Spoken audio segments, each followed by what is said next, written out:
মাধব দুটো চায়ের কাপ তুলে নিয়ে যাওয়ার পরে বিজয় প্রসাদ সামান্য কেশে নিয়ে প্রশ্নটা করল। এতদিন পরে? আপনার সঙ্গে যেভাবে দেখা করতে পারবো সেটাই তো ভাবতে পারিনি। আমি তো ভেবেছিলাম আপনি এখানে নেই, অন্য কোথাও বুঝি চলে গেছেন। অন্য কোথাও যাওয়ার আমার জায়গা নেই, তাছাড়া আর সুবিধাও নেই। অ্যাক্সিডেন্টের পর পায়ের যা অবস্থা হয়েছে তাতে একা থাকা সম্ভব নয়। সব সময়ের জন্য মাধব রয়েছে, তাছাড়া জয়ন্ত তো রয়েছে। তুমি শুনেছো? শুনবো না? আপনার বন্ধু বলে কথা। তাছাড়া যেভাবে অদ্ভুত কেসগুলো সমাধান করে চলেছে, শুনেছি ওই জয়ন্ত আর তার সঙ্গে সামন্ত বলে একজন অফিসার রয়েছে। তারাই দুজন মিলে এখন এই থানায় বেশ নাম করেছে। তবে আপনার বন্ধু যখন আপনার মতো, কোনো না কোনো গুণ তো থাকবেই। না বিকাশ, আমি এটা মনে করি না। আমি মনে করি বিজয় প্রসাদের মতো না হওয়া ভালো। তুমি তো জানো আমার মতো হলে কত সমস্যা। তবে জয়ন্ত নিজের মতো করেই সব খুব ভালো করে অবজার্ভ করতে পারে, ভবিষ্যতে আরো ভালো পারবে। তাছাড়া আমার পথ আর ওর পথ অনেকটা একই রকম বলে মনে হলেও কতটা আলাদা তুমি ভালোভাবেই জানো। এখন এসব কথা থাক। হঠাৎ তুমি এই সময়, কি ব্যাপার বলো তো? বিকাশ রায় একবার এদিকে তাকিয়ে দেখে তারপর আবার সামনের দিকে তাকাতেই বিজয় প্রসাদ সামান্য হেসে বলল, মাধব এখন আর এই ঘরে আসবে না। তাছাড়া ওইদিকে বাগান রয়েছে, এইদিকে দুটো ঘর পেরিয়ে তুমি এসছো।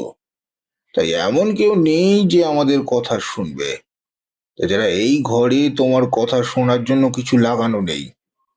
না মানে সেটা নয়, আসলে এমন একটা ব্যাপার, সোজা পুলিশের কাছেও যেতে পারছি না।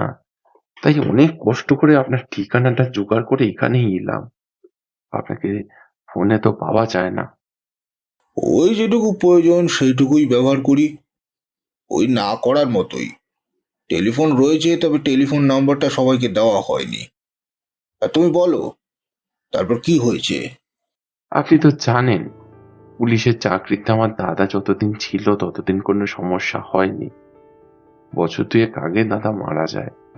সেই কথাটা নিশ্চয়ই আপনি শুনেছেন। একজন এনকাউন্টারে দুজন পুলিশের সঙ্গে দাদা প্রথমে আহত হয়েছিল। হাসপাতালে ভর্তি করা হয়, কিন্তু তাকে বাঁচানো যায়নি। কানের কাছ থেকে একটা গুলি ভেসে গিয়েছিল। ভাবা হয়েছিল বেঁচে যাবে, কিন্তু পরে বাঁচানো যায়নি। দাদার পরিবারটা তো এখন এখানেই রয়েছে, দাদার স্ত্রী, তার ছেলে এবং আমি। তুমি কিছু একটা ব্যবসা করছিলে তখন, যতদূর মনে পড়ে তেমন কিছুই ছিল একটা। হ্যাঁ হ্যাঁ, ওই ব্যবসাটাও রয়েছে, কাপড়ের ব্যবসা। তবে কিছু একটা সমস্যা হচ্ছে, সেটা বুঝতে পারছি বলেই এখানে এলাম। বেশ কিছুদিন ধরে বৌদি মাঝে মাঝেই বলে বাড়ির বাইরের কারা যেন বাড়িটার উপরে নজর রাখে। হঠাৎ করে নাকি আমাদের বাড়ির ভেতরে কেউ ঢুকেও পড়ে একদিন। আসলে এই ব্যাপারটা আবার বৌদি বলেনি, বলেছে আমাদের ভাইপো মানে ওই 7 বছরের বিল্টু, সে একদিন দুপুরের দিকে একজন বাইরের লোককে বাড়িতে গেটের কাছে ঢুকতে দেখেছিল। এমন একটা ব্যাপার হয়েছে হঠাৎ করে, আর তুমি পুলিশের কাছে গিয়ে কিছু বলনি? পুলিশের কাছে গিয়ে যে বলবো তা তো কোনো প্রমাণ নেই। এদিকে বিল্টুর বয়সও কম, সে কাউকে গেটের কাছে ঘুরঘুর করতে দেখে হয়তো এমনটাই ভেবে নিয়েছে। তাছাড়া আমাদের বাড়িটা কোথায় সেটা তো আপনি জানেন, সামনেই রাস্তা, এখান থেকে কত লোকই তো যায়। বাড়ির দিকে তাকাতে তাকাতে অনেকেই যায়, তো তাতে এমনটা মনে হতে পারে কেউ বাড়ির ওপর নজর রাখছে। সেই ভেবে আমি প্রথমে পুলিশের কাছে যাইনি। না বিকাশ, পুলিশকে তোমার অন্তত একবার জানিয়ে রাখা প্রয়োজন ছিল। তাছাড়া তোমার বাড়ি থেকে তো থানা কাছে। সেটা তো দাদার জন্য। দাদা থানার কাছাকাছি বাড়ি করেছিল, আর বাজারটাও কাছাকাছি থাকাতে আমি সেখানে একটা কাপড়ের দোকান খুলে ফেললাম। আচ্ছা, কিন্তু কেন জানি না মনে হচ্ছে তারপরেও আরো কিছু একটা ঘটেছে। নইলে তুমি তো এইভাবে এখানে আসার ছিলে না। পুলিশের কাছে না গিয়ে তুমি আমার কাছে এলে কেন? তার একটা কারণ আছে। দাদার মৃত্যুর সময় দাদার ঘরে তার একটা সুটকেসের মধ্যে বেশ কিছু কাগজপত্র আর তার সঙ্গে কয়েকটা ছোট ছোট বাক্স পেয়েছিলাম। তবে তখন সেই বাক্সগুলো খোলার চেষ্টা করে দেখেছিলাম, সেগুলো খোলেনি। তখন বুঝতে পারছি সময়টা ভালো নয়, তাই আমি আর দেরি না করে সে বাক্সপত্র সুটকেস সমেত দাদার ঘরেই রেখে দিয়েছিলাম। আবার কিছুদিন আগে সেই বাক্সের কথা আমি আমাদের বাজারে একজনকে বলেছিলাম কথায় কথায়। হতে পারে সেটা আমারই ভুল, কিন্তু কেন জানি না মনে হচ্ছে ওই বাক্সের কথা বাজারে বলার পরেই এই সমস্যাগুলো শুরু হয়েছে। বিজয় প্রসাদের মুখেই প্রথম একটা চিন্তা ভর করল। তার কপালের মাঝখানে উপর নিচে লম্বা দুটো দাগ দেখা যাওয়ার পরে বিজয় প্রসাদ বলল, কথাগুলো তুমি কাকে বলেছিলে মনে আছে? আরে সেটাই তো সমস্যা। আপনি তো জানেন যে এগুলো আমার বিশেষ মনে থাকে না, কখন কার সঙ্গে কথা বললাম। তাছাড়া দোকানে যে এতজন লোক আসে, তাদের মধ্যে তার মানে তুমি দোকানে একজনকে কথাটা বলেছো, যে তোমার মনে নেই তুমি কাকে বলেছিলে? আমি কোন দিন যে কথাটা বলেছিলাম সেটাই তো আমার মনে পড়ছে না। আর সেই কারণে মনে পড়ছে না কাকে বলেছিলাম। তবে এইটুকুনি মনে আছে যে আমি একজনকে এই কথাটা বলেছিলাম। কোন একটা বাক্স খোলা নিয়ে কথা বলতে বলতে এই কথাটা আমি সামান্য বলেছিলাম। তো তারপর থেকেই কেন জানি না বাড়িতে এই সমস্ত ব্যাপার হচ্ছে। বাড়িতে চোর ঢুকেছিল চুরির জন্য? না, তবে এখন যেন যেকোনো সময় মনে হচ্ছে যে কিছু একটা হতে পারে। রাতের বেলা বাজার থেকে বাড়ি ফেরার সময়ে অন্ধকার বেড়ে গেলে আর একটু একা হয়ে গেলে যেন মনে হয় পিছু পিছু কেউ হেঁটে আসে। আপনি তো জানেন আমি এমনিতেই একটু ভীতু। সে কথা আপনার কাছে স্বীকার করতে আমার লজ্জাও নেই। দাদা আপনাকে গুরু বলে মনে করতো, কিন্তু এই সমস্যাটাতে আমি কি করব বলুন তো? পুলিশের কাছে গেলে তো পুলিশ ওই এতদিন পরে ওই বাক্সটা আর কাগজপত্রগুলো রেখে দেওয়ার জন্য আমাদেরকে সন্দেহ করতে পারে উল্টে। তাছাড়া ওইগুলো যে কিসের তা তো আমি জানি না। আসলে তখন তাড়াহুড়োর সময়ে কোনো কিছুই তেমন মনে ছিল না। তখন রেখে দিয়েছিলাম। যখন মনে পড়েছিল তখন অনেক দেরি হয়ে গেছে। ওই বাস্ক আর সুটকেস যদি সত্যিই পুলিশের কাজে লাগে, তাহলে তোমার উচিত ছিল সেগুলো পুলিশকে দিয়ে দেওয়া। একটা কাজ করলে কেমন হয়, তুমি একদিন বাড়িতে বাস্কটা নিয়ে আসো, তারপর আমি জয়ন্তকে বলবো সেটা থানায় গিয়ে জমা করে দেখতে। আসলে ওখানে কি আছে, সমস্যা যা হবে সেটা সে সামলে নিতে পারবে। তাহলে তোমার আর কোনো চিন্তা রইলো না। বিকাশ রায়ের মুখ দেখে মনে হলো এই কথায় সে ভীষণ খুশি হয়েছে। তাই মুখে হাসি এনে হাত জোর করে বলল, এই কারণেই তো আপনার কাছে আসা। আমি জানতাম আপনি কোনো না কোনো একটা রাস্তা বার করে দেবেনই দেবেন। তো আমি এখন তাহলে চলি। একবার দোকানেও যেতে হবে। তবে এই যে আমার কার্ড। এখন তো কার্ডের যুগ। এখানে আমার নাম্বারও দেওয়া আছে। আপনি বরঞ্চ রেখে দিন। প্রয়োজন হলে আপনি একবার ফোন করে দেখবেন। তবে আজ আর তো আসা হবে না। আমি বরং আর দুদিন পর রবিবার সকালে আপনার এখানে আসবোক্ষনে। বিজয়প্রসাদ তাকে ঘরের দরজা পর্যন্ত ছেড়ে এল। তার পায়ের সমস্যার জন্য সেভাবে হাঁটাচলা করতে পারে না। তারপর বিকাশ রায় চলে যেতে দরজা বন্ধ করে বিজয়প্রসাদ বলল, মাধব, আজ দুপুরে কি রান্না হচ্ছে বলো তো? কিন্তু ব্যাপারটা কি? তাছাড়া তুই তো সচরাচর কাউকে এভাবে বাড়িতে আসতে দিস না। তাহলে হঠাৎ করে তুই এই বিকাশ বাবুর কথাগুলো শুনতে গেলি কেন? বিকাশের দাদা অবিনাশ এক সময় আমার কাছে অনেক কিছু শিখেছিল, যেমন তুই আমার কাছে থেকে শিখিস। তবে তোকে তো আমি শুধু বলতে পারি। বিকাশের দাদা আমার সঙ্গে বেশ কিছু কাজেও সঙ্গে ছিল, তাই বুঝতে পারছিস, ওর সঙ্গে আমার সম্পর্কটা একটু অন্য জায়গায় ছিল। 2 বছর আগে বিকাশ বাবুর দাদা অবিনাশ বাবু মারা যান, কিন্তু তবুও তার মৃত্যুটা এমন অদ্ভুত বলা হয়েছে কেন? আসলে একটা পুলিশের একটা এনকাউন্টারের সময় অবিনাশ মারা গিয়েছিল, কিন্তু সমস্যাটা হলো অবিনাশের সঙ্গে যারা ছিল তাদের মধ্যে কারো সামান্য আঘাত পর্যন্ত লাগেনি। শুধু অবিনাশের গুলিটা লেগেছিল তার মাথায় আর তার গায়ে। তবে সেই ব্যাপারটা নিয়ে পরে বেশি কিছুই হয়নি। মানে তুই বলতে চাইছিস অবিনাশের মৃত্যুটা খুব একটা স্বাভাবিক নয়? তবে পুলিশ ব্যাপারটা তদন্ত করলো না কেন? পুলিশ ব্যাপারটা তদন্ত করছিল, কিন্তু সেখানে কিছুই বেরিয়ে আসেনি। তবে বিকাশের মনে হয়েছিল তার দাদার মৃত্যুটার মধ্যে অন্য কোনো ব্যাপার রয়েছে, তবে সেটা যদিও অনেক আগের কথা। এই যে বাক্সটা আর তার মধ্যে থাকা ছোট ছোট বাক্স, এগুলোর মধ্যে কি আছে বলে মনে হয় তোর? আমার কোনো কিছুই ভালো লাগে না, তবে আমার কেমন যেন সন্দেহ হচ্ছে একটা ব্যাপার রয়েছে। তবে সেটা তোকে পরে বলবো। রোববার দিন বিকাশ আসবে বলে জানিয়েছে। আসার সময় বাস্কটা সঙ্গে করে নিয়ে আসবে। এটা কার্ড, এখানে তার ফোন নম্বর লেখা রয়েছে। কার্ডটা হাতে নিয়ে দেখল। কাপড়ের দোকানদার শুধু নয়, কাপড় নিয়ে বিকাশের যেন একটা বড়সড় ব্যবসা রয়েছে, সেটা সেই কার্ডে সামান্য লেখা রয়েছে। তার তলায় দুটো নাম্বার দেওয়া রয়েছে পাশাপাশি। কি মনে করে জয়ন্ত সেটা নিজের কাছেই রাখল। তারপরে কথা বলতে বলতে অন্য কোথায় চলে গেল। তারা খাওয়া দাওয়ার পর বিকেলের দিকে বিজয় প্রসাদের বারান্দার কাছে বসেছিল। তার মনে পড়তে লাগলো কথাগুলো। হাসপাতালে যখন অবিনাশ ভর্তি ছিল তখন অনেক কষ্ট করেও সে একবার হাসপাতালে গিয়েছিল। অবিনাশকে সেখানে দেখে একবারও কিন্তু মনে হয়নি এত বেশি গুরুতর। তার থেকে তার মৃত্যু পর্যন্ত হতে পারে। যখন মৃত্যুর খবর শুনতে পেয়েছিল তখন সত্যিই অবাক হয়েছিল, কিন্তু করার মতন তেমন কিছুই ছিল না। তাছাড়া জয়ন্ত তখন একটা কাজে বাইরে ছিল। এরপর সমস্ত কথাগুলো বারবার তার মনে পড়তে লাগলো। ঠিক এইভাবেই হঠাৎ করে মনে পড়ে গেল একটা কথা।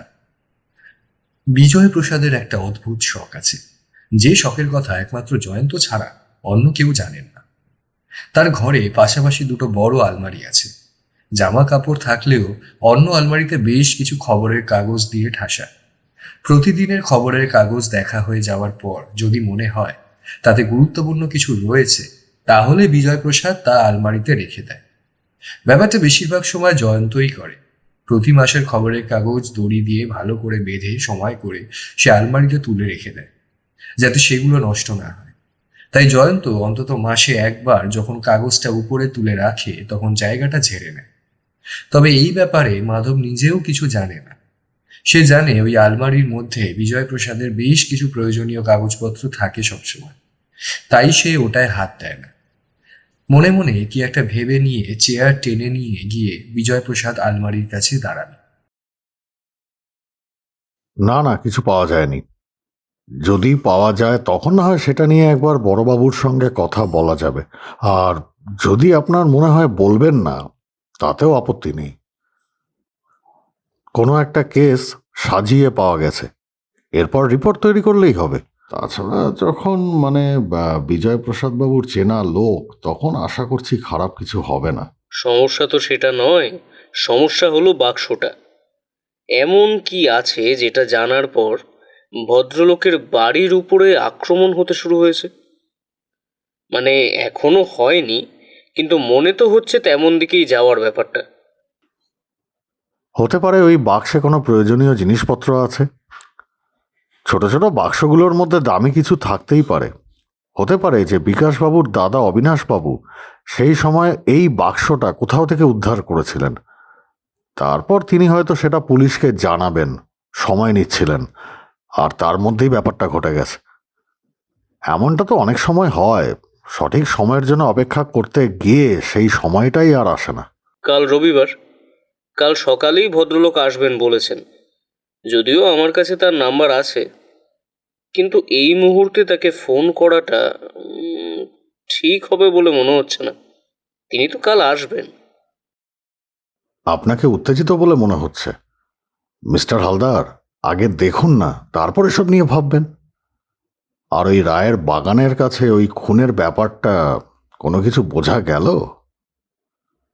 ওটায় তেমন কিছু মাথা ঘামানোর নেই। কাজের লোকটাই খুন করেছে। খুন করে তারপর আলমারি ভেঙে সোনা দানা এবং টাকা পয়সা নিয়ে এখান থেকে পালিয়ে গেছে। বাড়িতে খবর নেওয়া হয়েছে, সেখানেও নেই, এবং খুন হওয়ার পর থেকে তাকে কেউ কোথাও দেখেনি। নিশ্চয়ই কোথাও কয়েকদিন গা ঢাকা দিয়ে থাকবে, তারপর বাইরে বেরিয়ে আসবে। সেটা নিয়ে এখন নাড়াচাড়া না করাই ভালো, সে নিজেই ফিরে আসবে তখন। কিন্তু বড়বাবু এখনো এলেন না কেন? তার তো আসবার সময় হয়ে গেল। বড়বাবুদের সময় থাকে না মিস্টার সামন্ত, আমাদেরকেই সবসময় সময় মেনে সমস্ত কিছু করতে হয়। যাই হোক, আমায় বেরোতে হবে, বুঝতেই পারছেন। বিকেল পর্যন্ত থানায় থেকে বিকেলের একটু পরে বেরিয়ে পড়ে সে রওনা দিল বাড়ির উদ্দেশ্যে। আমি একটু বিজয়প্রসাদ বাবুর বাড়িতে যাচ্ছি। তাকে এই বাক্সটা না দেখানো পর্যন্ত আমার ঠিক ভালো লাগছে না বৌদি। না না, তুমি সেটাই করো। শুধু শুধু ওটা বাড়িতে থাকলে যদি আরও সমস্যা করে।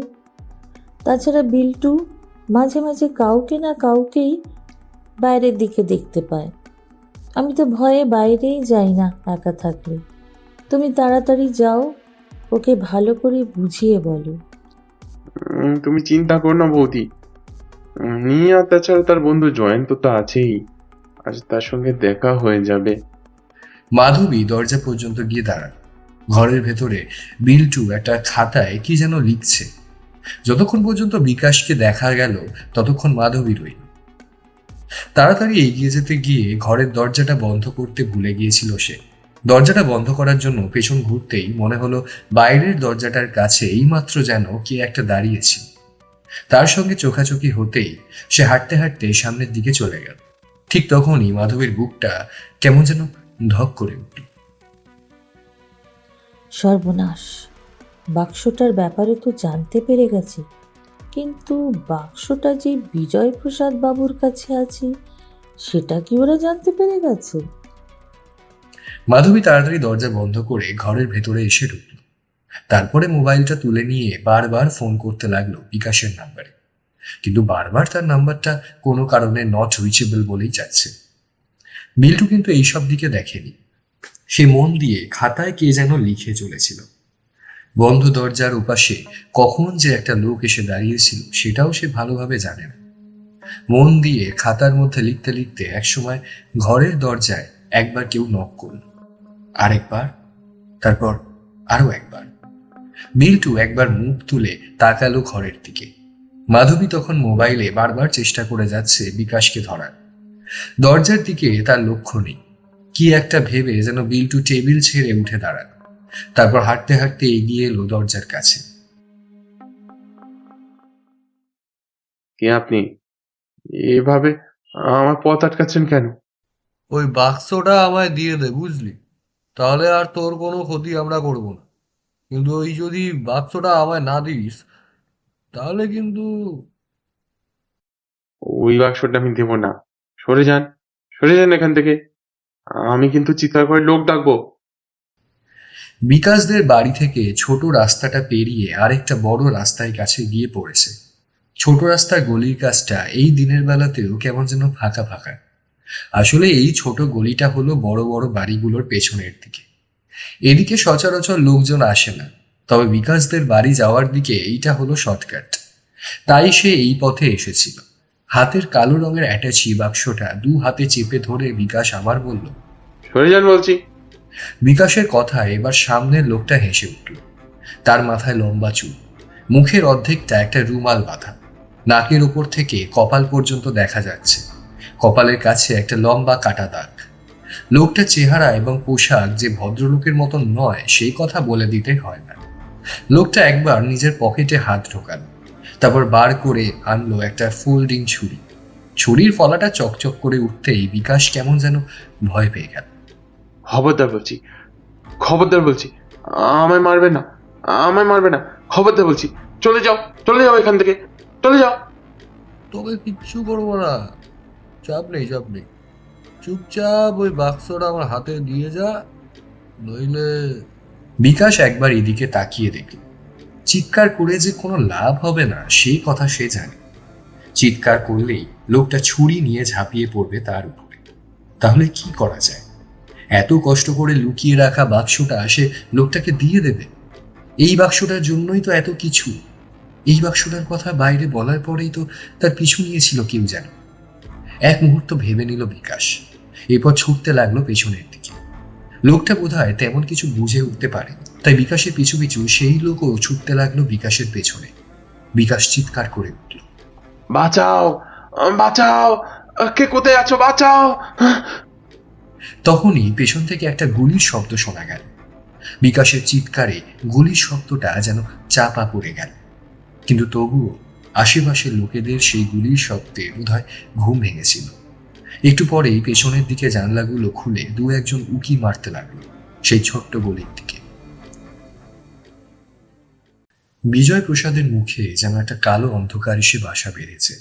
থমথমে মুখে সামনের খোলা বইটার দিকে তাকিয়ে বসে রয়েছে সে, কিন্তু কিছুতেই মন বসাতে পারছে না, কোনো কিছুতেই। বাইরে অন্ধকার নামতে শুরু করেছে। বারবার টেলিফোনটার দিকে তাকিয়ে দেখছে বিজয় প্রসাদ। একবার জয়ন্ত একটা মোবাইল দিয়েছিল, কিন্তু বেশ কয়েকদিন ব্যবহার করেও বিজয় প্রসাদের ভালো লাগে। এখন মনে হচ্ছে যেন মোবাইলটা থাকলেই ভালো হতো। টেলিফোন রয়েছে, তবু কেন জানি না আবার জয়ন্তকে ফোন করতেও ইচ্ছা করছে না। সে অপেক্ষা করছে ফোন আসার জন্য। মাধব একটু আগে চা দিয়ে গেছে, কিন্তু চায়ের কাপটা টেবিলের ওপর আগের মতন ঢাকা দেওয়া রয়েছে। বোধহয় এখন সেই চায়ের একদম নিচটুকু খুঁজলেও সামান্য একটু উষ্ণতা খুঁজে পাওয়া যাবে না। ঠিক এমন সময় টেলিফোনটা বেজে উঠল, আর সঙ্গে সঙ্গে অপর প্রান্ত থেকে জয়ন্ত বলে উঠল, এইমাত্র বডি পোস্টমর্টমের জন্য পাঠিয়ে দিলাম। আমি কিছুক্ষণের মধ্যেই ফিরছি, তুমি চিন্তা করো না। তবে একটা অদ্ভুত ব্যাপার হয়েছে। যে বাস্কটা নিয়ে আসার কথা ছিল সেটা? বুঝতে পারছি না। ঘটনাস্থলে কিন্তু কোনো বাক্স পাওয়া যায়নি। হয়তো বাক্স নিয়ে আসছিলেন, সেই কথাটা তার বাড়িতে, মানে ওই অবিনাশবাবুর স্ত্রী মাধবীর কাছ থেকে জানা গেছে। কিন্তু তার কাছে আশেপাশে আমরা কোনো বাক্স পাইনি। তার মানে যারা এসেছিল তারা বাস্কটা নিয়ে গেছে। কেন আমার এই ব্যাপারটা মনে পড়লো না? কেন যে আমি সাবধান করে দিলাম না? শুধু শুধু নিজেকে দোষ দিয়ে কোনো লাভ নেই। তোর তো কোনো দোষ নেই। উনি নিজেই তোর কাছে আসবেন বলেছিলেন। তাছাড়া সে একবারও পুলিশের কাছে যায়নি। পুলিশের কাছে গেলে হয়তো পুলিশ আগে থেকেই তাকে সুরক্ষা দিতে পারতো। বুঝতে পারছিস না? বিকাশ প্রত্যেকবার মনে করে এসেছে তার দাদা অবিনাশের মৃত্যুর জন্য ওই পুলিশই দায়ী। তার সঙ্গে এনকাউন্টারে সেদিন যারা গিয়েছিল তাদের মধ্যে কেউই গুলি করেছিল অবিনাশকে। এরপরে একজন পুলিশের কাছে সাহায্য চাইতে কি করে যাবে বলতো? আচ্ছা, আমি এখন যাচ্ছি। আর মিস্টার সামন্ত আর আমি কথা বলিনি, আমি বেরোচ্ছি। কেসটা বুঝলেন? ভদ্রলোক আপনাদের বাড়িতেই যাচ্ছিলেন বাক্সটা নিয়ে, কিন্তু বাক্সটা চুরি করার জন্যই বোধহয় ওকে মারা হয়েছে। তবে গুলিটা বেশ খানিকটা দূর থেকেই চলেছে বলে মনে হচ্ছে। অপরাধী বাক্সটা নিয়েছে এবং এখান থেকে চলে গেছে, কিন্তু আমার মনে হয় কোনো হাতের ছাপ নিশ্চয়ই পাওয়া যাবে। বাক্সটা নেওয়ার সময় নিশ্চয়ই শরীরের অন্য কোথাও হাত লেগেছে। ওই রাস্তাটা একটু ফাঁকা। ইচ্ছে করেই বোধহয় ওই রাস্তাটা বিকাশবাবু ধরেছিলেন। তবে সেটাই তার ভুল হলো। কিন্তু বাক্সটার মধ্যে এমন কি ছিল যার জন্য এমন দিনে দুপুরে একজনকে খুন পর্যন্ত করা যায়? সেটাই তো আমাদের জানতে হবে। আমি তো আগেই বলেছিলাম ওই বাক্সের নিশ্চয়ই গুরুত্বপূর্ণ এমন কিছু আছে যেটা বাইরে বেরিয়ে যাওয়াটা সহজ বিষয় নয়। মৃত অবিনাশবাবুর স্ত্রীর সঙ্গে কথা বলে কিন্তু বাক্সের ব্যাপারে তেমন কিছুই জানা যায়নি। তবে একটা ব্যাপার, বিকাশবাবু নিশ্চয়ই জানতেন তার পিছনে কেউ আসবে। না হলে এমন নিশ্চিন্তভাবে তিনি বাক্সটা নিয়ে বাইরে বের হলেন কেন? আপনি কি বলতে চাইছেন? দেখুন, তিনি চাইলেই এখান থেকে যে কোনো একটা গাড়ির ব্যবস্থা করতে পারতেন। বাড়ি পর্যন্ত গাড়ি এসে তাকে আমাদের বাড়ি অবধি পৌঁছে দিয়ে যেত। এটাই সব থেকে সুরক্ষিত ছিল। তিনি জেনে শুনে এমন একটা রাস্তায় এলেন যেখানে তার পেছনে কেউ এলে তিনি কারোর কাছ থেকে সাহায্য পাবেন না। সমস্ত ব্যাপারটা কেমন অদ্ভুত বলে মনে হচ্ছে না? সামন্ত অনেকক্ষণ ধরে ভাবলেন। তারও মনে হলো জয়ন্তর কথার মধ্যে যেন কিছু, কিন্তু এই সমস্ত কিছু করে জেরা করে বেরোতে বেরোতেই প্রায় বিকেল হয়ে এসেছিল, তাই ওরা দেরি করতে পারল না। মৃতদেহ পোস্টমর্টমে চলে গেছে। ওদেরও এবার থানার দিকে রওনা হতে হবে। এমন সময় ছোট গলিটা যেদিকে বড় গলি থেকে এসেছে ঠিক সেইখানে একটা রুমাল পড়ে রয়েছে দেখা গেল। রুমালটা একপাশে পড়ে রয়েছে, তবে রুমালটার খানিকটা ভাঁজ মতন রয়েছে। অনেক সময় মুখে রুমাল বাঁধার সময় যেভাবে রুমাল ধরা হয় ঠিক সেভাবেই ভাঁজ রয়েছে, যেন মনে হচ্ছে কারোর মুখ থেকে রুমালটা খুলে পড়ে গেছে। জয়ন্তর কি মনে হতে হাতে গ্লাভস পরে রুমালটা তুলে নিল। ভালো করে পরীক্ষা করতে বোঝা গেল রুমালটা বেশ পুরনো। তাছাড়া এই রুমালটা কোনো হোটেলের রুমাল। এখানকার বেশ কিছু হোটেলে এমন রুমাল ব্যবহার করা হয় এবং রুমালের নিচের দিকে একদম শেষের দিকে একটা অক্ষর খোদাই করা আছে। সামন্ত এগিয়ে এসেছিল। তার আগেই জয়ন্ত রুমালটা তুলে নিয়ে সঙ্গে আনা এভিডেন্স কালেক্ট করার জন্য প্লাস্টিকের প্যাকেটের মধ্যে ভরে ফেলল। তারপর এগোতে লাগলো সামনের দিকে। তার মানে তোর মনে হচ্ছে বিকাশ ইচ্ছে করে এমনভাবে বাইরে বেরিয়ে এসেছিল যাতে অপরাধী তাকে অ্যাটাক করে? কিন্তু এমনটা বিকাশবাবু কেন করতে যাবে? আমার মনে হচ্ছে কোথাও একটা আমাদের ভুল হচ্ছে। এমন কিছু একটা ভুল করছি যেটা আসলে আমাদের ভুল করার কথা নয়। তুই বিকাশবাবুকে বেশ ভালোভাবেই চিনিস, তিনি তো এমন লোক নন। আমার মনে হচ্ছে তোর কথাটাই ঠিক। বিকাশ ইচ্ছে করে কাজটা করেছিল, কিন্তু কেন? এমন আর কি সে করতে চেয়েছিল? আচ্ছা, এমনটা হতে পারে না তো ওই বাক্সের মধ্যে আসলে যা ছিল সেটা বিকাশবাবু বাইরে বার করে নিয়েছিলেন, অন্য কোথাও রেখেছিলেন। আসলে এই বাক্সটা ফাঁকা করে নিয়ে সেটাতেই অপরাধীদের মন ঘুরাবার চেষ্টা করেছিলেন, কিন্তু এমন যে একটা অবস্থা হয়ে যাবে সেটা উনি ভাবতে পারেননি। তুমি মনে করো বিকাশবাবু বাক্সটা নিয়ে বাইরে বেরোলেন, সেই সময় সেই বাক্সটার মধ্যে কিছুই নেই, অথচ অপরাধী ভাবল সেই বাক্সতেই আছে। এবার সেই বাক্সটা তিনি এমন কোথাও ফেলে দিলেন বা লুকিয়ে ফেলেন যেটা অপরাধীর চোখের সামনে হলো। অপরাধী ভাবল সেখানেই সবকিছু আছে, অথচ বিকাশবাবু সেখান থেকে বেরিয়ে এলে আসল বাক্সটা নিয়ে আমাদের কাছে চলে গেলেন। বিজয়প্রসাদ জয়ন্তের কথা শুনে বেশ অবাক হয়ে গেলেও তার কথাটাকে উড়িয়ে দিতে পারল না। কিন্তু বিকাশ তার কাছে আসবে বলেছিল, তাকে ওই বাক্সটা দেবে বলেছিল। এই কথাটা কেন যেন বিজয়প্রসাদের বারবার মন থেকে সরাতে পারছিল না। বিকাশকে তিনি অনেকদিন ধরেই চেনেন। ক্যাপ্টেন, এবার কি করা উচিত বলো তো? আমি তো কিছুই বুঝতে পারছি না। ব্যাপারটা যখন এমন হয়েছে এবং কেসটা পুলিশের আন্ডারে এসেছে, আমার মনে হয় প্রথমেই তোর দরকার কাল সকালে বিকাশের বাড়িটা একবার খুঁজে দেখা। বিশেষ করে বিকাশ যেই ঘরে থাকতো সেই ঘর একবার খুঁজে দেখতে পারিস। যদি তোর কথাটাই সত্যি হয় এবং বিকাশ কিছু লুকিয়ে রেখে যেতে চায়, তাহলে সেটা তার ঘর কিংবা দোকান ছাড়া অন্য কোথাও থাকবে না। দোকানে সে রাখবে না, কারণ সেটা তার হাতের কাছে নয়। আর সেখানে গেলে মাধবীর সঙ্গে তুই একটু ভালোভাবে কথা বলতে পারবি। তাতে আমার মনে হচ্ছে কিছু না কিছু একটা বেরিয়ে যাবে। এমন কি আছে বাস্কতে যার জন্য এত কিছু হচ্ছে, সেটা আমিও জানতে চাই। পরদিন সকালে সামন্ত আর জয়ন্ত মিলে গিয়ে পৌঁছলো মাধবীর বাড়িতে। ভেঙে পড়েছেন তিনি, সম্পূর্ণ একা হয়ে গেছে। তার উপরে এরপর যদি তার উপর কেউ আক্রমণ করে এই চিন্তাতেই তিনি ছিলেন। যদিও জয়ন্ত একজন কনস্টেবলের থাকার ব্যবস্থাও তার বাড়ির কাছেই করে দিয়ে এসেছিলেন, যাতে অন্তত রাতটা তাকে পাহারা দেওয়া যায়। উল্টো দিকে চেয়ারে বসে উস্কো খুস্কো চুলে অবিনাশবাবুর স্ত্রী মাধবী বসেছিলেন, তার চোখের কোণে জল। বিল্টু একপাশে চেয়ারের উপর বসে আনমনে কি একটা বই দেখছিল। আচ্ছা, কাল যখন বিকাশবাবু ঘর থেকে বেরিয়ে গিয়েছিলেন তখন আপনাকে কিছু বলে গেছিলেন? বলেছিল তো ওই বিজয়প্রসাদ বাবুর বাড়িতে, মানে আপনাদের বাড়িতেই যাচ্ছে। ওই বাক্সটার মধ্যে কিছু একটা আছে যেটা আপনাদের দেখাতে চায়। তাছাড়া তো আর কিছুই বলেনি। কিন্তু আমি আমি আগেই বারণ করেছিলাম। কেন আপনি বারণ করেছিলেন কেন? বাক্সটার কথা বাইরে বলার পর থেকেই তো আমাদের বাড়ির উপর কারা যেন নজর রাখছিল। তারপর কাল যখন বেরিয়ে গেল তখন তখন কে যেন আমাদের বাড়ির সামনে এসেছিল, দরজায় বারবার ধাক্কা দিচ্ছিল। তখন হয়তো আমি বারবার ফোন করছিলাম, কিন্তু কিন্তু ফোনেও পাওয়া যাচ্ছিল না। কিন্তু এমন কিছু কি বিকাশবাবু সত্যিই বলেননি যেটা আপনার অন্যরকম মনে হয়েছে? কাল নয় বা এই 1-2 দিনের মধ্যে? এইবার বেশ কিছুক্ষণ মাধবী ভাবতে লাগলো, তারপর ইতস্তত করে বলল, তেমন তো কিছুই বলেনি, তবে ওর ঘরে একটা আলমারি আছে, সেই আলমারিতে একটা ভেতরের দিকে ছোট্ট খোপ আছে, যেটা খুব একটা কাজে লাগে না, আর সেটা সব সময় বন্ধ হয়ে থাকে। ওইখানে যে কি থাকে তা আমি নিজেও জানি না। তার চাবি যদিও ঘরে থাকে, ওই খোপের ভেতরে কিছু একটা রাখতে দেখেছিলাম।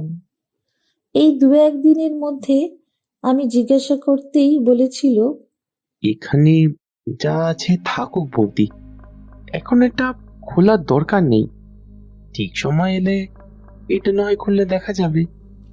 কিন্তু ওইখানে তো তুমি কখনো কিছু রাখো না, টাকা পয়সা যা রাখো অন্য জায়গায় রাখো, তাহলে ওখানে? টাকা পয়সার চেয়ে অনেক কিছু দামি হয় বৌদি, বুঝলে? এসব নিয়ে ভেবো না। আমি ভাবছি এই বিজয় প্রসাদ বাবুর কাছে একবার যাই। বিজয়প্রসাদ বাবু মানে ওই অবিনাশ, যাকে মানে নিজের গুরু বলে মনে করত, তার সাথে কাজ করতেন ওই বিজয়প্রসাদ বাবু তো, যিনি এই পায়ের সমস্যার জন্য? হ্যাঁ বৌদি, আমি সেটাই ভাবছি। আসলে পুলিশের কাছে তো এই সময় যাওয়া যাবে না, যদি উনি কিছু সাহায্য করতে পারেন। দাদার কাছে যতদূর শুনেছি উনি ভালো মানুষ, তাছাড়া ওনার বন্ধু তো পুলিশেই রয়েছে, পুলিশকে না জানিয়ে পুলিশের সাহায্য আমরা পাবো, আবার গোটা ব্যাপারটা চাপাও থাকবে। আমার কিন্তু মনে হয় ওই বাক্সটা দিয়ে দেওয়াই ভালো। শুধু শুধু একটা বাক্সের জন্য যদি... দাদা ওটা নিজের ঘরে রেখেছিল। হুম, দাদা হয়তো কিছু একটা ভেবেই রেখেছিল, যদিও দাদার মৃত্যুটা হঠাৎ করেই হয়ে যায়। দাদা হয়তো বাক্সের কথা কিছু বলতে চাননি। তাহলে তুমি বিজয়প্রসাদ বাবুকে একবার কথাটা জানাও। তিনি যদি সমস্তটা জেনে থাকেন, তারপরে তার কথাতে না হয় কিছু হবে। একটানা কথাগুলো বলে মাধবী চুপ করতেই সামন্ত বলে উঠল, কিন্তু কারোর উপর সন্দেহ হয় আপনার? আপনি তো বাড়ির আশেপাশের কয়েকজনকে দেখেছেন বলছেন, তাদের মধ্যে এমন কাউকে কি দেখেছেন যাকে পুরোপুরিভাবে দেখা গেছে? জানালা দিয়ে দুজনকে দেখেছিলাম, তবে সবার মুখেই রুমাল বাঁধা ছিল, তাই ভালোভাবে কিছুই বোঝা যায়নি। তবে দেখে মনে হয়েছিল তারা ওই ধরনেরই কিছু হবে। আচ্ছা, আপনি একটু সাবধানে থাকবেন। আপনার বাড়ির বাইরে একজন কনস্টেবল পাহারায় থাকবে। যদি সমস্যা হয় আপনার, সঙ্গে সঙ্গে কিছু না ভেবে আপনি থানায় ফোন করবেন। তবে বিকাশবাবুর ঘরটা আমরা একবার দেখতে চাই। বিকাশবাবুর ঘর সামন্ত মিলে ঘুরে ঘুরে দেখল। একসময় জয়ন্তের কি মনে হতে যে আলমারির খোপের মধ্যে আবার বিকাশবাবু কিছু একটা রেখেছিলেন বলে মাধবী জানিয়েছিল। সেই খোপের চাবিটা চাই। বিছানার তলাতেই আলমারির চাবির সঙ্গে সেই ছোট্ট খোপের চাবিটাও ছিল। সে খোপ খুলতেই সেখান থেকে বেরিয়ে এলো একটা ছোট্ট ফাইলের মধ্যে বেশ কিছু গুটিয়ে রাখা কাগজপত্র। এমনভাবে ভাঁজ করা রয়েছে কাগজপত্রগুলো যে কোনো সময় ছিঁড়ে যেতে পারে, কিন্তু এটা প্লাস্টিকের মধ্যে ভরা আছে বলে মোটামুটিভাবে সুরক্ষিত। কাগজপত্রগুলো বার করার সঙ্গে সঙ্গে আরও একটা কালো রঙের প্লাস্টিকের ভেতর থেকে বেরিয়ে এলো 4টি ছোট ছোট কালো বাক্স।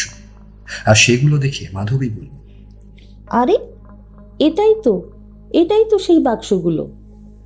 তার মানে মিস্টার হালদার, আপনি ঠিকই বলেছিলেন, বাক্সগুলো কখনোই বিকাশবাবু ওই অ্যাটাচি করে নিয়ে যাননি। সে খালি অ্যাটাচি নিয়ে বাইরে বেরিয়েছিল, বাইরে যারা লক্ষ্য রাখছে ওদের বিভ্রান্ত করবার জন্য। কিন্তু তিনি বোধহয় বুঝতে পারেননি তারা এতটা ডেসপারেট হয়ে পড়বে। জয়ন্ত মুখে কিছু বলল না, বাক্সগুলো খোলার চেষ্টা করতে লাগলো।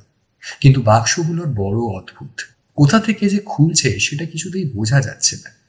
অনেকক্ষণ ধরে চেষ্টা করার পর মাধবী সম্মতিতে সেই দুটো প্যাকেটের মধ্যে কাগজপত্র এবং বাক্সগুলো নিয়ে ওরা ফিরে এলো থানায়। খুব সাবধান। আমার কিন্তু মনে হচ্ছে ওরা যখন বিকাশকে মেরেছে তাহলে মাধবীর ওপরও আক্রমণ করতে পারে। তাছাড়া মাধবী বাড়িতে একা আছে, ওরা ওরা এখন নিশ্চিত যে ওই বাস্কগুলো আর কাগজপত্রগুলো ওইখানে। কিন্তু ওই বাক্সগুলোর মধ্যে কি আছে বলে মনে হয় তোমার? বাস্কগুলো খোলার একটা অদ্ভুত পদ্ধতি আছে, সহজে খোলা যাবে না। এই বাস্ক আমি আগেও দেখেছি। একদম নিচের দিকে দেখ, ছোট্ট একটা গোল মতন জায়গা আছে। ছোট গোল জায়গাতে আঙুল দিয়ে আস্তে আস্তে ভেতরের দিকে প্রেস কর, আর ভালো করে কানের কাছে বাস্কটা রাখ। ওটা অনেকটা চাবির মতো। ওই বাস্কের গায়ে নিচের দিকে কোথাও না কোথাও ছোট্ট ছোট্ট নম্বর লেখা থাকবে। ওই ছোট গোল জায়গাটা দিয়ে ওই নম্বর হিসাবে তোকে, আচ্ছা তুই এক কাজ কর, একটা বাস্ক নিয়ে চলে আয়। সবকটা বাক্সই আমি থানায় সাবধানে রাখছি। একটা বাক্স আমি নিয়ে যাচ্ছি। তবে তোমার কথা মতো রুমালের ওপর থেকে যে হোটেলের নামটা জানতে পেরেছি, সেই হোটেলের খোঁজ নিয়ে দেখেছি। বেশ কয়েকদিন ধরেই একজন এখানে ছিল। আমার মনে হয় লোকটা এখানকার নয়, বাইরে কোথাও থেকে এসেছে। আর মাধবী, মানে অবিনাশবাবুর স্ত্রী যাকে দেখেছে, তার সঙ্গে এই হোটেলের লোকগুলোর বলা কথা অনেকটা মিলে যাচ্ছে। তার মানে একজনই বিভিন্ন সময় বিভিন্নভাবে নজর রাখছিল যাতে মাধবী কিংবা বিকাশ বিভ্রান্ত হয়। তুই ওই বাস্কগুলো নিয়ে আয়। একটা বাক্স নিয়ে জয়ন্ত ফিরে আসে। সেদিন সন্ধ্যাবেলায় বাড়িতে অনেকক্ষণ ধরে বাক্সটা ঘুরিয়ে ফিরিয়ে দেখার পর বিজয় প্রসাদ একটা অদ্ভুত কাজ করে। বাক্সটির পেছনের দিকে পরিষ্কার কালো জায়গাতে আঙুল দিয়ে যেন টিপে দেখতে থাকে। বারবার টিপতে টিপতে একসময় একটা শব্দ করে মাঝামাঝি জায়গায় একটা জায়গা ভিতরে ঢুকে যায়। বিজয় প্রসাদ ভালো করে বাক্সটার উপর চোখ বুলিয়ে 3টে সংখ্যা বলে, 7, 6, 9। তারপর বাক্সটা কানের কাছে এনে আঙুল দিয়ে অনেকক্ষণ ধরে কি যেন করে। তারপর আবার একবার আঙুলটা চাপ দিতেই বাক্সের উপরের দিকে ঢাকনাটা বাইরের দিকে বেরিয়ে আসে। আর বাক্সটা খোলার সঙ্গে সঙ্গে বাক্সের ভেতর থেকে বেরিয়ে আসে ছোট্ট একটা পেন ড্রাইভ আর একটা দামি হিরে হয়। এমন একটা কম্বিনেশন দেখে জয়ন্ত অবাক হয়ে বলল, কি ব্যাপার? একটা দামি হিরে আর তার সঙ্গে এই পেন ড্রাইভ, ব্যাপারটা কি? কাগজপত্রগুলো যা রয়েছে সেগুলো প্রমাণ। এমন একজনের বিরুদ্ধে কিছু প্রমাণ করতে পারলে এই শহরের অনেক অপরাধীর নাম সামনে চলে আসবে। এইবার বুঝতে পেরেছি, বাকি বাস্কগুলোতেও এমন কিছুই আছে হয়তো। এই হীরাটা বোধহয় সেটাই। এই পেন ড্রাইভটা ভালো করে পরীক্ষা করে দেখবি। বাকি বাস্কগুলো এইভাবে নাম্বার দেখে দেখে ভালো করে খুলতে হবে।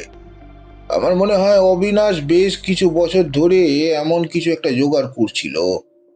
একবার সে আমায় এমন একটা কথা বলেছিল যে সে একটা বড় কাজ করতে চাইছে, তাতে বেশ অনেকটা সময় লাগবে। কিন্তু আমার মনে হয় তার আগেই, এখন তো আমার মনে হচ্ছে বিকাশের কথাই ঠিক। অবিনাশকে নিশ্চয়ই কেউ ইচ্ছে করেই সরিয়েছে। আমাদের হাতে যখন সমস্ত প্রমাণ এসেছে তখন আর চিন্তা নেই ক্যাপ্টেন। সেই অপরাধী ঠিক শাস্তি পাবে, যার জন্য অবিনাশবাবু আর বিকাশবাবু দুজনের মৃত্যু হলো। এত সহজে তাকে আমরা... খুব সাবধান, অপরাধী যেন শাস্তি পায়। বিকাশ কিন্তু আমাদের ওপর ভরসা করেই এত বড় একটা ঝুঁকি নিয়ে প্রাণ হারিয়েছে। সাবধান। আর মাধবীর বাড়ির ওপরে পুলিশের নজর আছে তো। সেদিন রাতের বেলায় দুজন কনস্টেবলের হাতে ধরা পড়ল সেই অপরাধী। আসলে কনস্টেবলদের কিভাবে লুকিয়ে থাকতে হবে সে কথা সামন্ত আর জয়ন্ত বুঝিয়ে দিয়েছিল। বাড়ি ফাঁকা ভেবে সেদিন রাতের বেলায় ওই লম্বা চুলওয়ালা মুখে রুমাল বাঁধা লোকটা ভেতরে ঢুকতে এসেছিল। তারপরে যা হয় আর কি, কনস্টেবলের হাতে ধরা পড়েও সে পালানোর চেষ্টা করে। ছুরি দিয়ে একজন কনস্টেবলকে আঘাত করেছিল, কিন্তু তার আগেই ঘটনাস্থলে এসে পৌঁছয় মিস্টার সামন্ত। কনস্টেবল তো আগেই তাকে জানিয়ে দিয়েছিল এইভাবে পরিকল্পনা করে অপরাধীকে ধরা হয়। অপরাধীর মুখ থেকে অনেক কিছুই বার করা গেল। ওই 4টে বাক্স এবং কাগজপত্র থেকে এই শহরের একজন বড় প্রভাবশালী ব্যক্তির বিরুদ্ধে অনেক প্রমাণ জোগাড় করা যায়, এবং সেই সমস্ত কিছুই অবিনাশ একটু একটু করে জোগাড় করেছিল। তবুও এত বড় একজন মানুষের বিরুদ্ধে চট করে কিছু করা সম্ভব নয়। তাই জয়ন্ত আর সামন্তকে ওপর মহলের জন্য অপেক্ষা করতে হলো। সেদিন রাতে ফিরে জয়ন্ত বিজয় প্রসাদকে জানালো, তোমার কথাই ঠিক।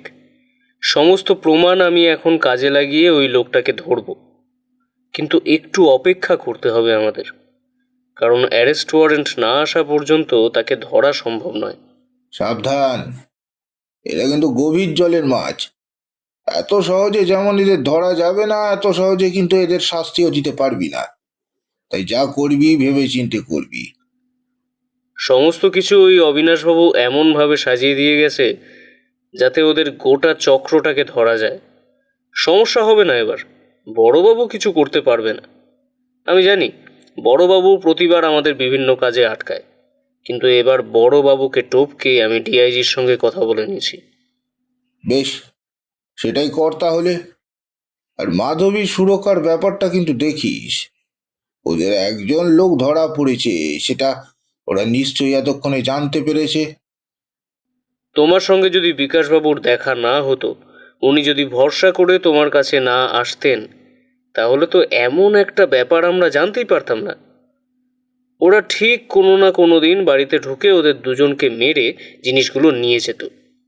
তখন আরো বড় একটা সমস্যা হতো, তাই না? এতদিন ওরা কাজটা করলো না কেন, সেটাই বুঝতে পারছি না। সম্প্রতি তুই একটা খুনের কেসের তদন্ত করছিলি, এবং তাতেও বেশ কয়েকটা বড় বড় নাম ছিল। আর তাই হয়তো ওরা একটু সাবধানে কাজ করতে চাইছিল। সেটাই কাল হলো।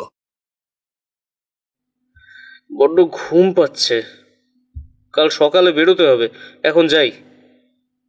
জয়ন্ত চলে যাওয়ার পরেও বিজয় প্রসাদ বেশ কিছুক্ষণ বসে রইল। তার বারবার মনে পড়তে লাগলো অবিনাশের মুখটা। অবিনাশ সত্যিই তাকে গুরু বলে মনে করত। বিজয় প্রসাদের মনে হতে লাগলো যদি অপরাধীকে শাস্তি দেওয়া না যায়, তাহলে হয়তো অবিনাশের মৃত্যুটা মিথ্যে হয়ে যাবে। উনি চেষ্টা করবেন যাতে শাস্তি হয় সেটা দেখার। জয়ন্তের ওপর তার ভরসা আছে, সে তাকে নিরাশ করবে না, সেই কথাও তিনি জানেন। তবুও মাঝে মাঝে বিজয় প্রসাদের অদ্ভুত ভয় হয়। আসলে গোটা সিস্টেম যদি খারাপ হয়, তার বিরুদ্ধে সামান্য কয়েকজন মানুষ মিলে তো আর কিছু করতে পারবে না, যতই তাদের কাছে ক্ষমতা থাকুক না কেন। পুলিশের হাতেও কোথাও না কোথাও বাধা হয়ে থাকে। যদি তিনি থাকতেন তাহলে আলাদা ব্যাপার ছিল। তিনি মাঝে মাঝে নিয়ম ভেঙেছেন, নিয়মের বাইরে গিয়েও কাজ করেছেন, কিন্তু জয়ন্ত কি পারবে সেসব করতে? প্রায় সপ্তাহ খানেকের মধ্যে শহরের একজন প্রভাবশালী ব্যবসায়ী ধরা পড়ল পুলিশের হাতে। ব্যবসার বাইরে সে আরো বেশি কিছু অসামাজিক কাজকর্ম চালাত, আর সমস্ত প্রমাণ জোগাড় করে দিয়েছিল অবিনাশ, এবং সেই প্রমাণের ভিত্তিতে জয়ন্ত আর সামন্ত মিলে গ্রেফতার করল তাকে। প্রথমে বড়বাবু একটু সমস্যা তৈরি করেছিলেন, তবে সেই সমস্যার সমাধান কি করে বার করতে হয় তা জয়ন্ত আর সামন্তের জানা ছিল। ব্যাপারটার ফয়সলা করে কেসটা আদালত পর্যন্ত তুলে দিয়ে তারপরে তারা থামল। জয়ন্ত বাড়িতে ফিরে আসতেই বিজয় প্রসাদ তাকে ডেকে তার মাথায় তার কাঁধে হাত রেখে বলল, তুই পারবি জয়ন্ত। মনে রাখবি, পুলিশের হাতে অনেক ক্ষমতা আছে। সে ক্ষমতাকে ভালো কাজে লাগাবি। অনেক বাধা বিপত্তি আসবে, কিন্তু বাধা বিপদ পেরিয়ে যাওয়াটাই হলো আমাদের কাজ। অবিনাশবাবু নিজের জীবন দিয়ে ওই প্রমাণ জোগাড় করেছিলেন, বিকাশবাবু নিজের জীবন দিয়ে ওই প্রমাণ রক্ষা করে গেলেন।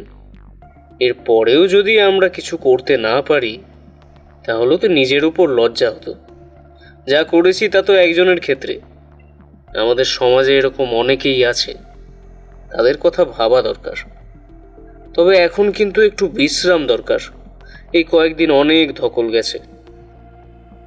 জয়ন্ত এগোতে লাগলো নিজের ঘরের দিকে। বিজয় প্রসাদ চেয়ারে হেলান দিয়ে একবার হাসল, তারপরে টেবিলের ওপর রাখা বইটা তুলে নিল। এই বইটা বিজয় প্রসাদ সেদিন বন্ধ করেছিল, যেদিন বিকাশ তার বাড়িতে এসেছিল।